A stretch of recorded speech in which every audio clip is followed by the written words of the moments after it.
Précieuses femmes de valeur, précieux hommes de valeur, bonjour et bienvenue encore à Leadership Excellence pour femmes par femme, qui est en fait une ONG américaine à but non lucratif basée à Arlington, au Texas. Notre vision, c'est de créer une communauté mondiale où les femmes leaders, où les femmes aussi qui aspirent à devenir leaders, se connectent, se transforment, collaborent et s'épanouissent pour une meilleure collaboration. Nous opérons aussi dans les domaines d'intervention suivantes. Le talk show sur différents sujets comme celui de ce matin. Nous faisons aussi le coaching de carrière, le développement des affaires, le mentorat et le coaching de leadership. Nous sommes aussi dans le microcrédit aux petites entreprises, particulièrement pour les femmes et les femmes en milieu rural. Nous sommes aussi dans le conseil et coaching en images. Et enfin, nous opérons dans les causes humanitaires. Ce matin, nous avons l'immense plaisir d'avoir une consoeur à moi. Nous venons du même pays, bien vrai que nous vivons aujourd'hui toutes les deux aux États-Unis. Madame Diakité Aïcha. Je l'ai connue il y a à peine, je dirais, docteur Diakité, 1 mois et demi. Yeah, je pense que oui. Et je dois cette connexion justement au journaliste, à la journaliste Mimi Konaté. Donc, nous tenons vraiment à lui dire merci ce matin pour cette connexion. C'est de cela que le leadership excellence pour femmes par femme s'agit aussi. Mettre les femmes ensemble pour que nous puissions nous éduquer, nous former et devenir les meilleurs de ce que Dieu nous a créés à être. Donc, sans plus tarder, ce matin, nous avons, comme je l'ai dit tout à l'heure, Dr. Diakité Aïcha, et nous allons parler d'un sujet qui est vraiment, normalement, en fait, c'est un sujet qui doit donner la joie, parce qu'il s'agit de la grossesse, il s'agit de l'accouchement, il s'agit d'amener sur cette terre de beaux bébés qui sont normalement amenés à grandir et à devenir des leaders. Mais aussi, c'est un sujet qui peut être très peineux parce que cela peut changer d'une minute à l'autre. D'un moment de joie à des moments de peine incroyables qui peuvent parfois même terminer par la mort. Le sujet d'aujourd'hui, c'est Stop à la silencieuse agonie des femmes Black dans le monde entier. Et je suis désolée si à certains moments je serai émotionnelle, parce que c'est un sujet qui est vraiment personnel aussi. Donc, je sais que beaucoup de sœurs et même de frères pourront s'identifier tout au long de ce débat. Ce débat sera un débat vraiment sans tabou, un débat où nous allons vraiment parler des maux de notre société, de certaines choses qui se passent, qui sont tabous, que parfois les femmes ont peur de parler de cela, mais nous disons non. Nous ne nous tairons plus maintenant. Et nous combattrons jusqu'à ce que nous voyions le changement. Sans plus tarder, je voudrais demander à Dr. Diakité de se présenter, de nous dire qui elle est. Dr. Diakité, bonjour encore une fois de plus. Bienvenue sur le plateau. Et je tiens vraiment à vous remercier d'avoir pris le temps d'être avec nous ce matin. Je sais que vous êtes très occupés. Donc, nous apprécions vraiment votre présence avec nous ce matin. Veuillez vous présenter, s'il vous plaît. Oui. Merci beaucoup, Djeneba, et le plaisir, il est pour moi. Et encore une fois, merci de nous offrir cette plateforme-là pour pouvoir parler d'un sujet qui est l'un des plus importants pour moi en ce moment. Donc, voilà, moi, je suis Aïcha Diakité. Je suis médecin généraliste de la faculté de médecine de Bamako. Et j'ai aussi un master en physician associate de l'université de Colorado à Denver. Je suis mère de 3 enfants, épouse, et je suis aussi entrepreneur. Voilà, et je suis aussi très active dans la vie associative, dans la lutte pour les droits de la femme, pour le droit de l'humain. En général, c'est comme ça que j'aime appeler la lutte que je mène, la lutte d'idées, la lutte de mentalité. Merci beaucoup pour cette introduction, Dr. Diakité. Justement, je pense qu'il y a 1 mois et demi, j'ai vu un mouvement qui s'était créé au Mali et qui a pris plusieurs pays. Un mouvement où je voyais le logo d'une femme enceinte qui pouvait représenter toutes sortes de femmes, mais particulièrement nous, les femmes black, les femmes noires. C'est sur cela aujourd'hui que je vais me focaliser. Je voudrais aussi assurer mes autres précieuses femmes d'autres races que ce n'est pas que nous les oublions, mais nous voulons vraiment débattre de quelque chose qui est vraiment spécial à nous, les femmes noires, que nous avons constaté est vraiment un fléau parmi les femmes noires. Donc, cela n'a rien d'un bias ou du fait que nous ne voulons pas parler d'autres races, mais pour aujourd'hui, la discussion d'aujourd'hui, nous voulons nous concentrer sur les femmes noires. Et justement, est-ce que vous pouvez nous parler un peu de ce mouvement qui s'appelle La vie est sacrée? Qu'est-ce qui a motivé à créer le mouvement? Oui, tout à fait. En fait, ce mouvement, ça a été un mouvement spontané qui a été créé suite à une déferlance d'émotions à la suite du décès de la journaliste Madame Togola Awa-Semega. Donc, son décès a beaucoup choqué et ça a suscité beaucoup d'émotions. Et je fais partie d'un groupe féminin, qui est un groupe privé féminin sur Facebook, qui renferme plus de 9000 membres à ce jour. Et dans ce groupe-là, après ce décès, nous avons l'habitude de libérer la parole dans ce groupe. C'est-à-dire, ce groupe, c'est une plateforme pour toutes les femmes de venir dénoncer leurs conditions, de parler sans tabou et librement de ce qu'elles traversent dans leur quotidien. Et c'est dans ce sens-là que, après le décès de Awa, des membres du groupe ont commencé à parler vraiment du choc, de l'émotion. Et de fil en aiguille, nous avons terminé la discussion sur les mauvaises pratiques médicales que les femmes rencontrent dans le milieu médical. Et c'est ainsi, de témoignage en témoignage, nous avons balancé le hashtag Balance ton. Nous avons été foudroyés par l'horreur des témoignages que nous avons reçus dans ce groupe vis-à-vis des interactions, des expériences médicales de ces femmes, que ce soit lors de l'accouchement, que ce soit même lors des simples visites gynécologiques. Mais en fait, c'était vraiment effroyable. Nous avons reçu des dizaines et des dizaines et des dizaines de témoignages qui étaient les plus glaçants l'un que l'autre. Et c'est ainsi que moi, étant parmi du groupe d'administratrices du groupe, nous nous sommes dit franchement, nous ne pouvons pas laisser cela passer parce que il est clair que cette perpétuité de ces mauvaises conduites médicales vient du fait qu'il n'y a pas de sanctions ou il n'y a pas de pénalité à la fin. Donc, nous avons décidé alors d'enclencher ce mouvement « La vie est sacrée », dont l'objectif principal est d'abord la dénonciation. Car comme on le sait, en Afrique et plus particulièrement au Mali, il y a une certaine honte, une certaine réserve face à la dénonciation de certains corps professionnels. Donc, la dénonciation même déjà, c'est quelque chose de grand. Donc, nous avons décidé de dénoncer, civilisé la population, en fait, pour que la population sache quels sont ses droits et devoirs vis-à-vis du médecin.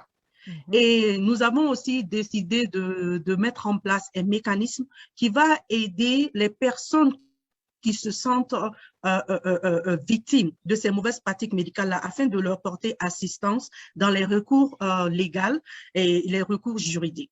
Donc, nous avons décidé de dissocier les différentes parties de notre lutte et nous avons formé des commissions qui sont reliées à ces différentes parties de notre lutte afin d'avoir une action globale et qui va promouvoir un changement sur le terrain. Wow! Puis-je savoir, Dr. Diakité, ce mouvement existe depuis combien de temps? Parce que je pense que le décès de notre sœur ne date pas de longtemps. Oui, ce mouvement, il n'a pas plus de 2 mois. 2 mois, pas plus de 3 mois. Comme je l'ai dit, ça a été un mouvement spontané, suite vraiment au déferlement d'émotions et du partage des témoignages des unes et des autres. Donc, nous avons dit vraiment, on ne peut plus rester silencieuse Et il faut qu'on en parle, il faut que vraiment on sensibilise pour qu'il y ait changement parce que personne n'est à l'abri. Personne n'est à l'abri de la mauvaise conduite des médecins, personne n'est à l'abri d'une erreur médicale. L'erreur médicale, elle existe partout. Nous ne sommes pas en train de dire qu'il ne doit pas avoir d'erreur médicale, mais il faut que les personnes soient mises en porte-à-faux de leur action. Il faut que les médecins au Mali comprennent qu'ils ne peuvent plus se donner une certaine laxité face à la vie. Merci beaucoup, Dr. Diakité. Wow! Pour un mouvement qui vient juste de démarrer, vous êtes vraiment sur un très bon pied d'action. Et je sais que ce ne sera pas quelque chose qui va s'arrêter juste après que l'euphorie soit passée. Mais je suis certaine que ce mouvement ira loin. Et nous allons parler tout au long de ce talk show aussi de vos besoins. Comment est-ce que vous pensez que les unes et les autres, et même nos précieux hommes peuvent aussi apporter leur aide à ce mouvement. Avant que nous ne continuions, j'ai un petit challenge ce matin pour nos éditeurs et auditrices. Je viens juste de faire un café merveilleux. My goodness. Ça a pris totalement, l'arôme a pris totalement le salon où je suis. Et justement, Dr. Diakité, comme elle l'a dit, elle est entrepreneur et elle est beaucoup plus dans les produits naturels pour les femmes. J'ai vu cela sur sa page et j'ai commandé certains de ses produits. Et avant même de goûter à cela, juste l'odeur me fait perdre le sens de mes mots. Mais Dr. Diakité, je voudrais que vous nous parlez un peu de votre business, de ce que vous faites pour les femmes. Merci encore, Djenebou. Bien vrai que ce n'est pas la plateforme pour ça, mais bon, on va en profiter, comme on le dit.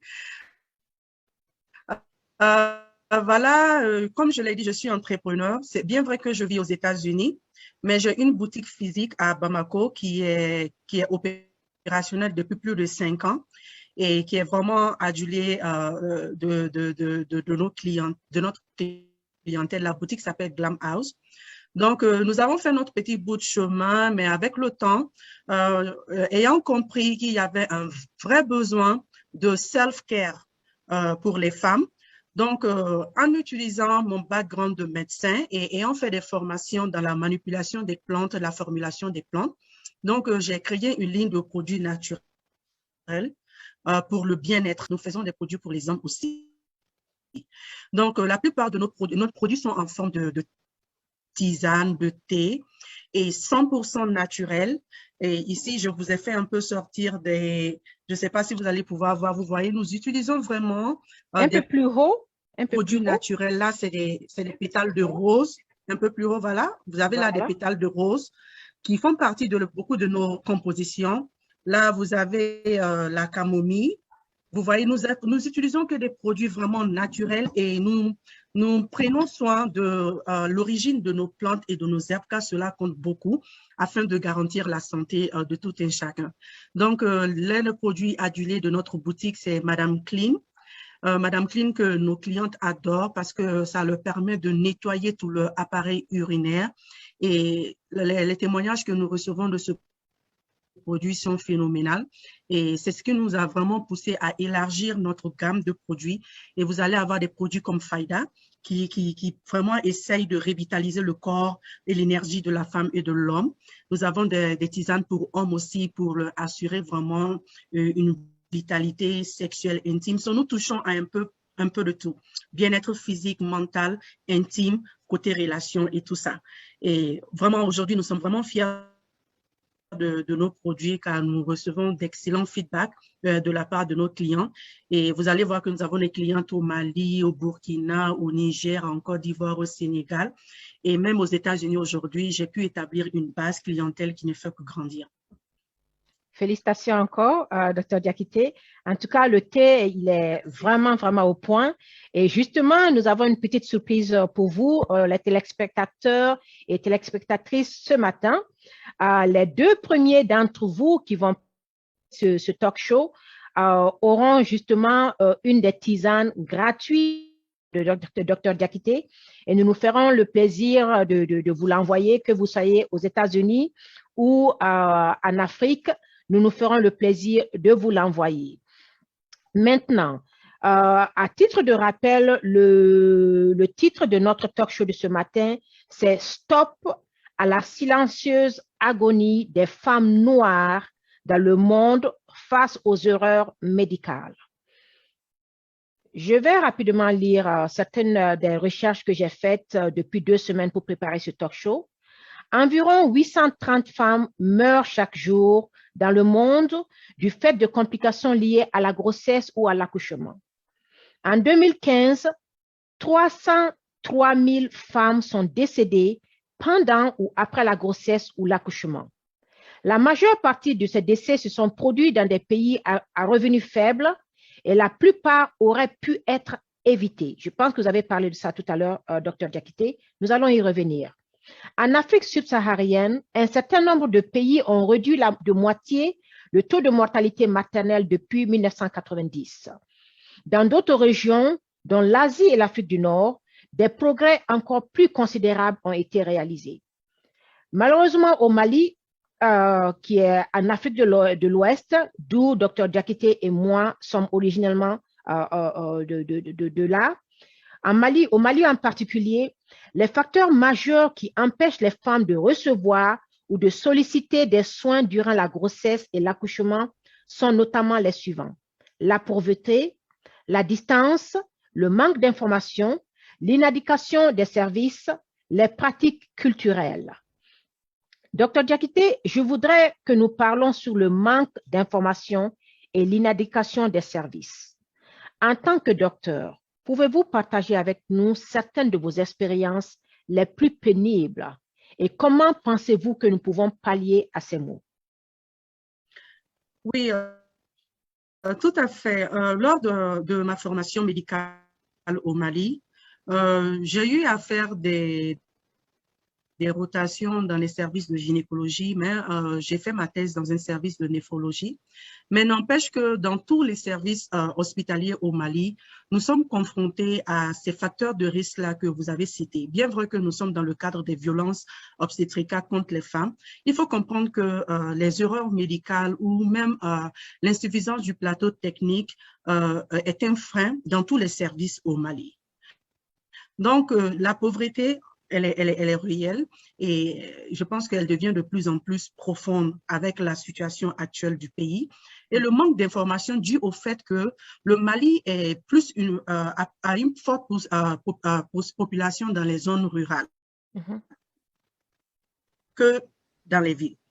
Et il y a aussi une inégalité du plateau technique entre Bamako, qui est la capitale du Mali, et toutes les autres régions du Mali, et sans compter les zones rurales et les communautés un peu plus sécurisées.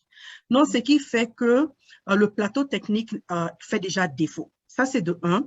Et de 2, il y a le manque d'éducation. Éducation en termes de scolarisation et d'alphabétisation.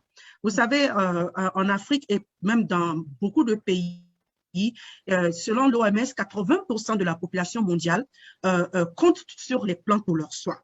80% de la population mondiale. Et je suis sûre qu'au Mali, on a encore une population plus large qui fait plus confiance aux plantes qui ont fait partie de notre patrimoine depuis des siècles et des siècles. Donc, très souvent, les gens ne partent à l'hôpital que peut-être quand ils y sont forcés ou quand vraiment la situation est hors de contrôle. Et ce qui peut expliquer aussi le taux élevé de mortalité dans ces genres de situations. Et comment aller expliquer à quelqu'un qui peine même à avoir la nourriture du jour et lui demander de faire des visites préventives, parce que cela va lui permettre de préserver sa santé. Le premier médicament, comme on le dit, c'est la nourriture, c'est l'eau et c'est l'oxygène. Yeah. Quand cette personne a peine même à avoir ces 3 facteurs réunis pour pouvoir assurer sa survie, donc les soins préventifs ne peuvent pas être sa priorité. Donc, il y a tous ces cas-là à prendre en considération. Il y a aussi nos pratiques culturelles et nos mentalités culturelles où on pense que toutes les maladies ont une raison mystique. La plupart du temps, quand la personne est malade, au lieu de partir avec la personne à l'hôpital, on se dit peut-être c'est tel oncle au village qui lui a lancé un sort, ou bien c'est la troisième femme de son père qui lui a lancé un sort. Donc, le malade traîne chez les tradipraticiens en train de chercher une solution éphémère à son problème. Et la plupart du temps, quand ils viennent à un centre de santé, cela trouve qu'il y a eu des complications beaucoup plus avancées.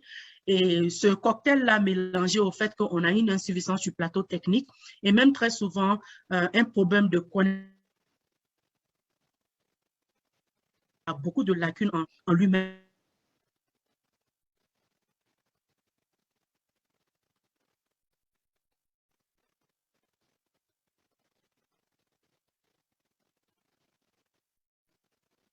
Nous avons un petit problème technique. C'est aussi les aléas de la technologie. Des fois, ça pose des petits problèmes, mais je suis sûre que Dr. Diakité va nous revenir. Voilà. Voilà. Voilà. J'espère que je n'ai pas été coupée et tout ça. Je ne sais pas si vous avez pu entendre tout. Je pense que les 2 dernières phrases, si vous pouvez revenir sur ça, parce que ça s'était un peu coupé. OK. Donc, voilà, ce que je disais, c'est que le temps que les gens perdent chez les tradipraticiens à essayer de trouver la solution à leurs problèmes fait que le temps qu'ils arrivent aux structures sanitaires, la maladie, elle est beaucoup plus avancée. Et si vous ajoutez cela à l'insuffisance du plateau, donc même de connaissance du personnel soignant, donc cela crée un cocktail Molotov et ce qui fait que le taux de mortalité est beaucoup plus élevé dans nos structures médicales que dans d'autres pays. Merci beaucoup, Dr. Diakité, pour ces explications. Je tenais vraiment à ce que nous parlions d'abord du cas des pays africains et spécifiquement du Mali, qui, je suis sûre, n'est pas très différent de la plupart des pays africains. Maintenant, lorsque vous avez lancé ce mouvement de la vie est sacrée, il y a 1 mois, 2 mois, j'ai pris vraiment le temps de lire les commentaires, même sur la page de la journaliste Mimi Konaté. Il y avait beaucoup de débats de la part de mes consoeurs et confrères maliens et même de l'étranger, mais beaucoup qui étaient des Africains qui se plaignaient beaucoup des aléas, des maux que les femmes enceintes rencontrent dans les pays africains. Et la plupart des commentaires étaient du genre vraiment le Mali, c'est pas la peine, ceci et cela. Je n'ai pas voulu rentrer dans le débat, j'ai simplement lu les commentaires. Et ça m'a vraiment fait me rentrer à moi-même et me dire que je pense qu'en fait, il y a aussi un manque de communication qui est là, qui fait que, oui, effectivement, il y a le cas de notre sœur que nous avons perdue, le cas d'autres sœurs que nous avons perdues en Afrique, mais ce que beaucoup ne savent pas, les femmes noires en Amérique, en Europe, vivent des situations similaires. Et c'est pour cela qu'aujourd'hui, je veux utiliser ce talk show pour en fait amener un éveil, pour que les gens puissent se rendre compte que ce n'est pas un problème uniquement lié à l'Afrique. Nous qui sommes ici à l'étranger, nous traversons les mêmes problèmes. Donc, le talk show d'aujourd'hui, ce sera vraiment plus un éveil de conscience. Nous allons faire ce talk show en deux segments. Donc, le segment d'aujourd'hui, c'est beaucoup plus le réveil des consciences. Et le deuxième segment que nous allons diffuser la semaine prochaine, ce sera vraiment des stratégies pratiques, des conseils pratiques de comment est-ce que nous, les femmes noires, et en Afrique, et en Occident, et en Amérique du Nord, pouvons nous informer, nous protéger et être sûrs que nous recevons les soins que nous méritons. Donc, sans plus de discussion, je voudrais en fait partager une présentation pour que nous puissions comprendre ce qui se passe avec nous, les Noirs, les femmes noires qui vivons à l'étranger. J'espère que Voilà. Donnez-moi juste 2 minutes.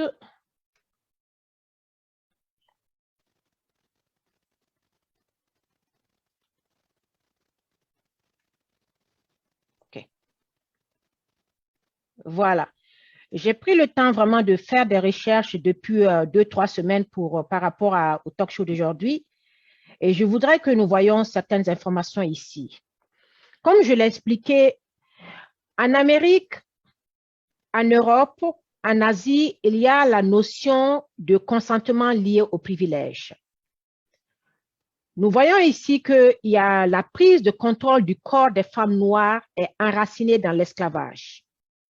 L'histoire de la gynécologie et la constitution du champ médical de l'obstétrique se sont développées à travers des expériences sur des femmes noires non consentantes. Les techniques médicales d'aujourd'hui ont été expérimentées dans le passé, en premier temps sur les femmes noires. Tenez-vous bien, hein, sans médication ou anesthésie.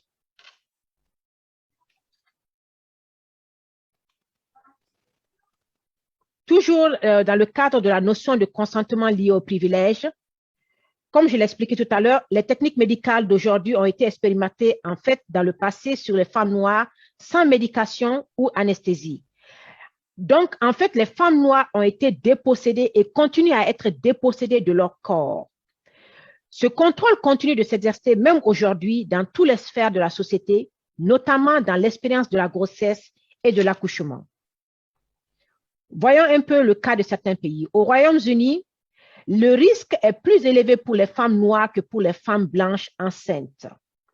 Le risque de décès maternel est de 1 sur 2500 pour les femmes noires. Tandis qu'entre 2014 et 2016, le taux était de 5 fois plus faible pour les femmes blanches. Au Canada, encore une fois de plus, le risque pour les femmes noires est plus élevé que pour les femmes blanches enceintes. Le biais raciste de certains soignants est parfois tangible. Et certaines des femmes noires au Canada ont dit dans le secret qu'une cliente blanche bénéficiera toujours d'une oreille plus attentive, alors que quand il s'agit des femmes noires, il y a un comportement, je vais bouger cela, très condescendant, un manque d'écoute. Nous allons y revenir. Hein. Je vais rapidement bouger. Voyons le cas spécifique des États-Unis, qui est le pays le plus puissant du monde. Chaque année aux États-Unis, 500 à 900 femmes ont des complications liées à la grossesse ou à l'accouchement et 50 000 autres femmes en souffrent. L'OCDE déclare que seul le Mexique fait pire. En 2014, selon l'OCDE, le taux de mortalité américain était de ceci, 24 décès pour 10 000 naissances. Près de 3 fois plus qu'en France et 7 à 8 fois plus qu'au Japon ou en Norvège. Les États-Unis, qui est le seul pays développé où la mortalité maternelle progresse chez les Afro-Américaines dans des proportions qui traduisent une évidente discrimination. Voyons un peu les chiffres. Et la source est de CDC, qui est en fait le centre de contrôle des maladies aux États-Unis. Donc, ils ont fait des recherches sur une proportion de morts par 100 000 naissances. L'ensemble des femmes qui ont participé à ça est de 16 700. Sur les 16 700, la proportion de morts par 100 000 naissances est de 12 700 par femme blanche et 40 800 par femme afro-américaine. New York est le state ou la ville qui bat le record des décès. En 2015, le taux de mortalité des femmes noires était de 12 fois supérieur à celui des blanches. En fin novembre 2018, là, c'est des cas que j'ai fait des recherches dessus. Une jeune noire américaine, Tanisha Walker, 31 ans, est morte dans un hôpital de Brooklyn quelques heures après avoir accouché. Le 6 janvier 2019, Lashonda Hazard, 27 ans, a posté ce message sur Instagram. « Je suis littéralement en train de mourir. La Shonda se plaignait de vives crampes à l'estomac et dénonçait le personnel hospitalier de Providence, Rhode Island, qui ne faisait rien pour la soulager. Elle est décédée le lendemain, le bébé qu'elle portait aussi. Avril 2020, Amber Rose Isaac, une Afro-Américaine de 26 ans, meurt pendant son accouchement par césarienne après avoir donné naissance à leur fils Elias. Je crois que ces deux dames ne sont plus à présenter. Des célébrités comme Serena Williams et Beyoncé ont mis en lumière les difficultés que traversent les femmes noires lors de la grossesse et de l'accouchement. Serena Williams en particulier a révélé qu'elle avait eu la chance de survivre à un tas de complications de santé après la naissance de sa fille. J'ai pris le temps vraiment de rechercher sur son cas parce que ça m'a vraiment frappé. Son cas m'a rappelé un peu le mien. Serena Williams, en septembre 2017, la joueuse de tennis internationale âgée de 36 ans a donné naissance à sa fille. Le lendemain, sans médicaments régime anticoagulant, la gagnante de 23 fois en Grand Chelem a commencé à allaiter alors qu'elle se rétablissait dans sa chambre d'hôpital. Ne voulant pas inquiéter sa mère en visite, Serena est entrée dans le couloir de l'hôpital et a signalé une infirmière à proximité, insistant sur le fait qu'elle avait besoin d'une intraveineuse avec de l'épharine, d'un anticoagulant et d'un scanner pour rechercher des caillots de sang. L'infirmière ne l'a pas vraiment écoutée et l'infirmière pensait que les médicaments avaient peut-être déconcerté Serena Williams. Et ça, ce sont des propos du magazine Vogue, hein. Ce ne sont pas mes propos à moi. Et Serena a continué à insister. Finalement, l'infirmière a appelé un médecin. Ce médecin qui vient uniquement pour effectuer une échographie et non le scanner dont Serena pensait avoir besoin. L'échographie n'a rien révélé.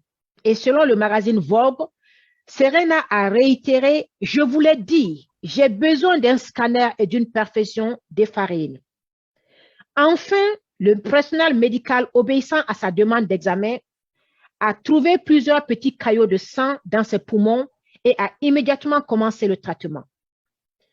Nous voyons ici que les instincts naturels de Serena étaient corrects. Elle connaît son corps.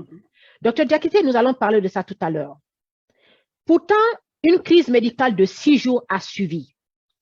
Tout d'abord, sa plaie de césarienne s'est réouverte après une quinte de toux causée par les caillots de sang dans ses poumons.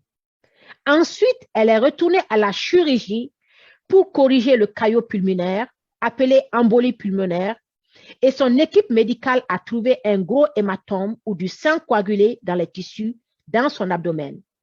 La cause, l'anticoagulant qu'elle avait repris. Nous voyons déjà ici qu'il y a des erreurs médicales qui sont là. Ils n'ont pas écouté la dame. C'est une femme, en fait, j'ai pris le temps de rechercher. Apparemment, elle était déjà tombée dans le passé. Donc, ça fait qu'elle a développé ça, ce qu'ils appellent l'embolie pulmonaire, je pense. Et donc, il y a des caillots de sang qui se forment dans ses veines, ce qui, bien entendu, peut amener la mort. Et elle prenait de l'anticoagulant. Ils appellent ça ici blood thinner. Maintenant, comme elle a accouché, elle a dû arrêter de prendre cela. Mais là, elle s'est rendue compte après l'accouchement de son bébé que ça n'allait pas. Et donc, elle a demandé au docteur, au personnel médical, tenez-vous bien aux États-Unis, hein. Ça, ce n'est pas une simple femme, elle est connue. C'est une joueuse de tennis internationale. Malgré son statut, malgré le fait qu'elle soit mariée à un blanc américain qui est très aisé, d'ailleurs, sa parole n'a pas été prise en compte. Or, la dame savait son traitement, elle savait ce dont son corps avait besoin. Et elle parlait aux médecins qui ne l'ont pas écouté. Je continue un peu plus tard. Une autre opération a permis à un chirurgien d'insérer un filtre dans une veine principale pour empêcher davantage de caillots de sang de se déloger et de se rendre dans les poumons de Serena. Enfin, une semaine après la naissance, elle est retournée dans sa maison de Floride. Malheureusement, la nouvelle maman n'a trouvé aucun réconfort dans les pleurs de son bébé. L'épreuve médicale, combinée à une nouvelle maternité, a temporairement submergé Serena. Elle a passé 6 semaines sans pouvoir sortir du lit. Précieuse femme de valeur, précieux homme de valeur, je tenais sincèrement à partager ceci pour que nous comprenions les réalités que les femmes noires subissent, non seulement en Afrique, au Mali, en Europe, au Canada, au Royaume-Uni et dans le pays qui est censé être la première puissance du monde.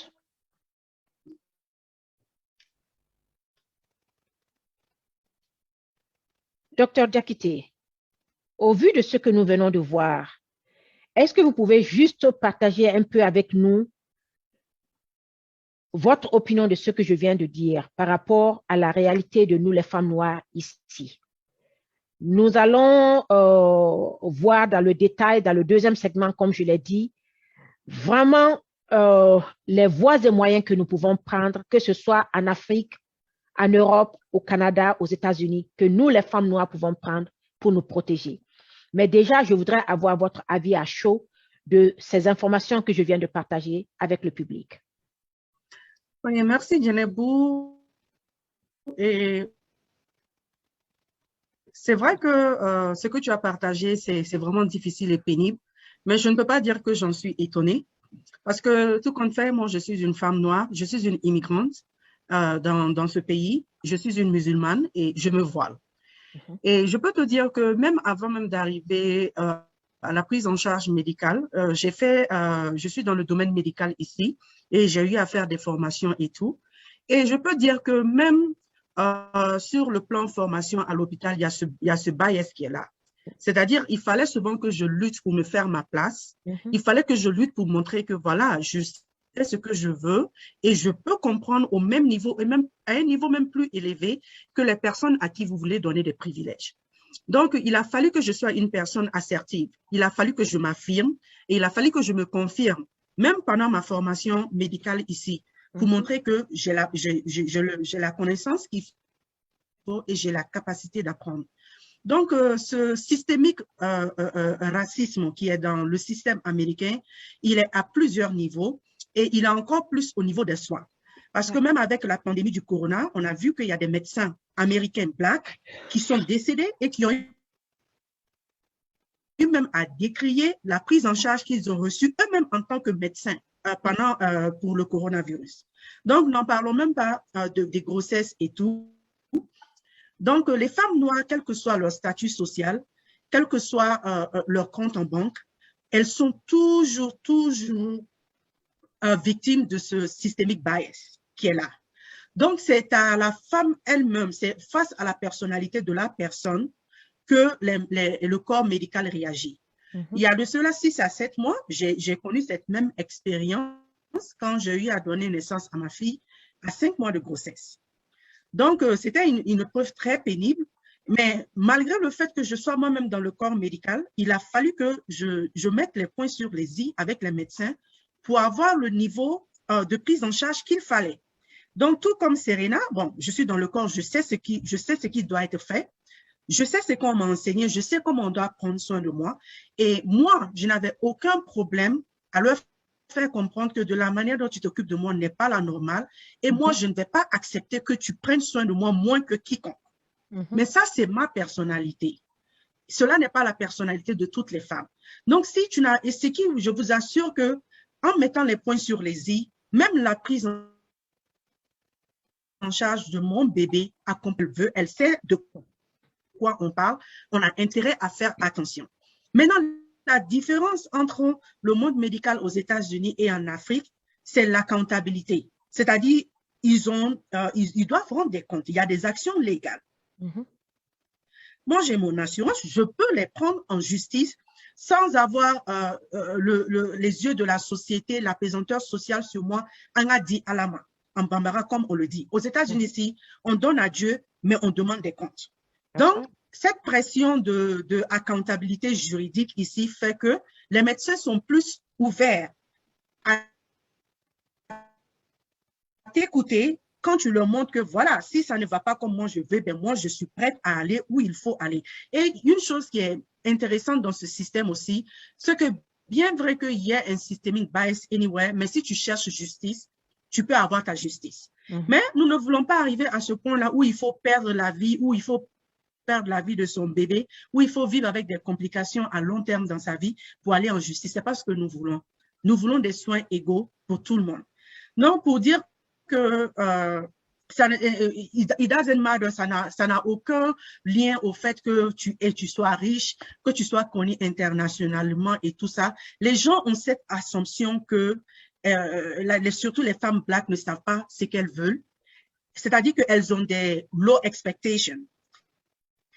C'est ce que nous avons, je ne sais pas si c'est ce que nous avons portrayé pendant des années. On leur fait comprendre que, oh non, c'est pas grave, même si tu ne m'envoies pas au niveau 8 ou 10, moi, même si j'ai un niveau 4, ça me suffit. Mais aujourd'hui, il y a un certain leadership qui est en train de prendre naissance dans le cœur des femmes, et pas seulement des femmes black américaines qui sont ici, même des femmes immigrantes comme moi, qui sont venues, qui se sont battues pour se faire leur place dans ce système-là, qui leur dit que non, je m'en fous que je ne sois pas une Américaine. Je m'en fous que je vienne d'un pays d'Afrique le moins développé, avec le moins de ressources. Je vis ici, je contribue à l'essor de ce pays et j'ai droit à des soins de qualité. Et on commence à avoir cet éveil-là. Et je pense qu'avec le temps, ça va prendre du temps, le temps qu'il faudra, mais il y aura forcément un changement de mentalité médicale autour de la race noire et surtout autour de la femme noire. Merci beaucoup, Dr. Diakité. Et je sais que vous référez un peu à ce que vous avez subi par rapport à votre et à votre bébé est difficile, parce que moi-même, ça m'a rappelé vraiment des souvenirs très pénibles il y a 4 ans, lorsque j'ai accouché de mon petit garçon. Je sortais déjà de la perte de 4 bébés, des grossesses qui n'ont pas pu être à terme. Et je me rappelle, hein, même les autres grossesses où j'ai perdu le bébé avant les 3 mois, quand je partais voir les médecins pour les soins de femmes enceintes, la première des choses que je voyais beaucoup, c'était ce dédain-là du genre, ben, écoute, hein, tu es trop âgé et tout. Et certains même qui ont eu le culot de me dire d'avorter parce que la grossesse ne sera pas à terme. Et effectivement, ça n'a pas été à terme, mais je n'ai pas accepté eux leur façon de voir les choses. J'ai préféré laisser Dieu prendre la décision finale. Donc, effectivement, ces bébés ne sont pas restés. Mais mon petit garçon que j'ai aujourd'hui, j'avoue que pendant que vous parliez, pendant que je lisais pour Serena Williams, mon cas était presque similaire à la sienne. Hein. L'accouchement s'est très bien passé. Et nous allons parler aussi de quelque chose qui est très important ici aux États-Unis. C'est justement le fait que tu as une assurance médicale. Ici, quand tu n'as pas d'assurance médicale, le genre de soins que tu reçois est totalement différent. C'est vraiment un soin minimum. Maintenant, quand tu as l'assurance, en fait, c'est comme si c'est une roulette vraiment où tu ne peux pas t'en sortir avec eux. Tu n'as pas l'assurance, ils vont te soigner, mais ce ne sera pas le top niveau. Tu as l'assurance et c'est une très bonne assurance. Tu deviens maintenant une machine à cash. Yeah. Parce qu'ils vont tout faire maintenant pour te faire des opérations qui ne sont pas nécessaires, des procédures qui ne sont pas nécessaires. Dans mon cas à moi, j'ai accouché, l'assurance que j'ai, Dieu merci, à cause de mon travail, me couvrait entièrement. OK. J'accouche 3 jours à l'hôpital et le docteur qui décide de me relâcher pour repartir à la maison. Parce que c'est une machine à faire l'argent. Hein. Tu viens et ils sont très ici. Leur priorité, c'est de faire les césariennes. Même si tu n'en as pas besoin, c'est la césarienne, c'est la césarienne. Il faut le faire pour faire la rentrée d'argent. Et ça leur permet de t'évacuer rapidement de l'hôpital pour pouvoir prendre quelqu'un d'autre sur le lit de l'hôpital. Donc, au bout de 3 jours, on me libère. Mais au fin de moi-même, je sens que ça ne va pas. Je me sens toujours malade, ça ne va pas, mais on me dit de rentrer à la maison. OK. Comme j'étais faible, je rentre à la maison. Au bout de 2 jours, mon mari qui sort et qui revient, qui me trouve au lit avec le bébé, je ne bougeais plus. Mon pied s'était enflé à 3 fois le volume normal. Et immédiatement, il m'a évacué pour m'amener chez mon docteur, mon gynécologue. Dès qu'il m'a vu, il a appelé l'ambulance parce qu'il a compris. il a été catégorique avec mon mari. Tu ne peux même pas la conduire parce qu'à tout moment, elle peut mourir dans la voiture. On m'évacue à l'hôpital. Pendant 3-4 jours, ils sont en train de me soigner, mais je sens que ça ne va toujours pas. Au début, quand mon mari m'a trouvé alitée à la maison, chaque presque 2 heures, 3 heures, c'est comme si je sentais que ma respiration commençait à se couper. Mais au fur et à mesure que je suis à l'hôpital, les signes continuaient à être plus fréquents. Non seulement ça, de deux, les médicaments qu'ils me donnaient, j'ai commencé à constater que mon bébé que j'allaitais devenait presque amorphe. Il ne bougeait presque pas. C'est une nurse, Dr. Diakité, une nurse nigériane, qui est venue dans la chambre. Elle a fermé la porte de la chambre. Elle m'a dit, madame, je ne vous connais pas. Moi, je ne suis pas docteur, je suis nurse. Mais les médicaments qu'ils sont en train de vous donner, vous ne devez pas allaiter le bébé. C'est en train d'agir sur le système de l'enfant. Je vous en supplie, ne dites pas au docteur que c'est moi qui vous l'ai dit, mais quand le docteur vient, dites-leur, demande-lui. Et maintenant, essaie de transitionner le bébé au biberon jusqu'à ce que tu sortes de ces médicaments. Pourtant, c'est quelque chose de logique pour le corps médical qui aurait dû me dire ça. Ça, c'est de un. De deux, au bout de 4 jours, le docteur qui vient, mon docteur, mon gynécologue, qui vient et qui me dit, bon, écoute, madame, tout va bien, on va vous libérer tout à l'heure. Je lui ai dit, vous allez me libérer pour aller où? Ça ne va pas, je sens que mon cas est en train de devenir de plus en plus grave. Hier nuit, je sentais ma respiration se couper de plus en plus. Et comme je l'ai signalé tout à l'heure, ce dédain ou cette tendance du corps médical à ne pas nous écouter, ce qui a été le cas de Serena Williams, le docteur insistait pour me libérer. Je vous avoue que j'adore mon gynécologue. Je suis avec lui, ça fait 6 ans. Mais pour la première fois, il m'a vu flipper. J'ai dû commencer à me mettre à crier sur lui et à lui dire, je ne bougerai pas. Vous allez me reprendre tous les examens. Quelque chose ne va pas. Et comme il ne m'a jamais vu comme ça, il a fallu que je me mette en colère pour qu'il pose et se dise, bon, je crois que cette dame, elle est déterminée, on va refaire le scanner et tout. Effectivement, quand ils ont fait le scanner et le TC scan, ils ont trouvé que j'avais la pneumonie. Donc, l'eau qui était en train de se former, qui était déjà formée dans mon poumon, et c'est tout ce qui faisait que le pied ne descendait pas, le volume du pied ne descendait pas, et ma respiration continuait à s'arrêter maintenant de plus en plus fréquemment. Quand le résultat est venu, là, ils ont changé totalement le traitement. Au bout de 3 jours, je me sentais mieux et je suis rentrée à la maison. Yeah. Donc, je tenais vraiment, très précieuse femme de valeur, précieux homme de valeur, à ce que nous puissions parler aujourd'hui de la réalité des femmes noires face aux erreurs médicales, pas seulement au Mali, pas seulement en Afrique, mais dans le monde. N'oubliez pas, Madame Dr. Diakité a aussi de merveilleuses tisanes pour les femmes et même pour les hommes, et 2 auditeurs ou auditrices qui vont en premier talk show parce que ce n'est pas une question de vue ici. Nous voulons vraiment que la communication, l'information puisse circuler, que les femmes puissent être mieux éduquées et qu'elles puissent être mieux armées pour pouvoir prendre des décisions qui vont leur sauver la vie et la vie de leur bébé. Donc, les personnes qui vont pas talk show recevront une tisane cadeau de Dr. Diakité. Nous sommes à la fin de ce premier segment. Nous allons revenir à vous la semaine prochaine avec le deuxième segment où nous parlerons des conseils pratiques, des stratégies pratiques que nous, les femmes noires, pouvons prendre pour mieux nous protéger. Encore une fois de plus, merci d'avoir été avec nous au Leadership Excellence pour Femme par Femme Talk Show et à la semaine prochaine. Dr. Diakité, merci beaucoup et nous nous retrouvons la semaine prochaine. Merci beaucoup, Djenebou.